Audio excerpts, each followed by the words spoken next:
എന്താ സഹോദരന്മാരെ? അപ്പൊ എന്താ വിഷയം? ആ ഒരു പരിപാടിയൊന്നുമില്ല. ആകെ ബൽക്ക് വ്യവസ്ഥ ചെയ്താൻ വരുന്ന പണി സുന്യാളെ മുന്നിക്കാണ്. ആകെ ഇവർക്ക് ഖണ്ഡനം നടത്താനുള്ളത് കാന്തപുരം ഉസ്താദിന്റെ ഗീബത്താണ്. അതാണ് ഒന്നായി കഴിഞ്ഞാൽ പിന്നെ ബല് വല്ല മരത്തുമ്മ കയറാനും തെങ്ങുമ്മ കയറാനും പോണ്ടി വരൂലേ? അതാണ് പ്രശ്നം. അങ്ങനെ നോക്കുങ്ങൾ, സമുദായത്തിലുണ്ടായ ഒരു നല്ല യോജിപ്പിനെ എത്ര വക്രബുദ്ധിയോടുകൂടെയാണ് ഈ മൗലവിമാര് കൈകാര്യം ചെയ്തത്. തോട്ടു എന്ന് പറയുന്ന ഒരു സാധുണ്ട്, ഒരു സഫീഹ്, കൂരിയാട് നദിയുടെ വാക്ക് കടടുക്കുകയാണ്. ആ തോട്ടു അയാള് പറയാണ് ലീഗിന്റെ നേതാക്കന്മാരെ കുറിച്ച് പൊട്ടന്മാര്. എന്താ കാരണം? മർക്കസിന്റെ സമ്മേളനത്തിൽ പോയിരുന്നതാണ് കുഴപ്പം.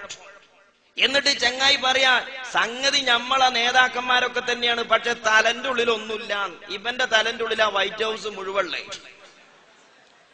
ആ തോട്ടുവിന്റെ പൊട്ടത്തരൊന്ന് നോക്കി ഭരിച്ചാൽ UDF 6 നമ്പർ മൂപ്പർ മർക്കസ് സമ്മേളനത്തിലും കാട്ടിവെക്കി. പൊട്ടന്മാർക്ക് തിരിയോ എന്തിനാ അയാൾ വിളിച്ചത്? പോയാണ്ടിരുന്നു കൊടുത്തു. കാര്യം നമ്മൾ MLA വേറെ നേതാക്കന്മാരൊക്കെയാണ്, പക്ഷെ ബുദ്ധിപരമായി പിന്നോക്കാവസ്ഥയാണ്. പറയാൻ പറ്റൂല. പൊട്ടന്മാർക്ക് തിരിയോ എന്തിനാ അയാൾ വിളിച്ചത്? പോയാണ്ടിരുന്നു കൊടുത്തു. കാര്യം നമ്മൾ MLA വേറെ നേതാക്കന്മാരൊക്കെയാണ്, പക്ഷെ ബുദ്ധിപരമായി പിന്നോക്കാവസ്ഥയാണ്. പറയാൻ പറ്റൂല. അപ്പൊ സഹോദരന്മാരെ, നിങ്ങൾ ആലോചിച്ചു നോക്ക്. ഒരു സെക്കുലർ ജനാധിപത്യ സംവിധാനത്തിൽ ഇസ്ലാമിക പ്രബോധനം നടത്തുന്ന ഒരു പണ്ഡിതൻ സാഹചര്യങ്ങളെ ഉപയോഗപ്പെടുത്തി സമുദായത്തെ സേവിക്കുക എന്നത് കച്ചവടമല്ല സാധു. അതിന് അന്തെന്നാ മലയാളത്തിൽ പറയാ, അതിന് ബുദ്ധി എന്നാ മലയാളത്തിൽ പറയാ.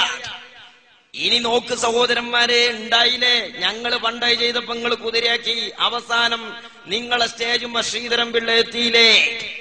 അവസാനം നിങ്ങളുടെ സ്റ്റേജുമ്മ ബിനോയ് വിശ്വ എത്തിയില്ലേ? അവസാനം നിങ്ങളുടെ സ്റ്റേജുമ്മ കോഴിക്കോട് മേയറായ CPM-കാരൻ എത്തിയില്ലേ? എന്താ വ്യത്യാസം?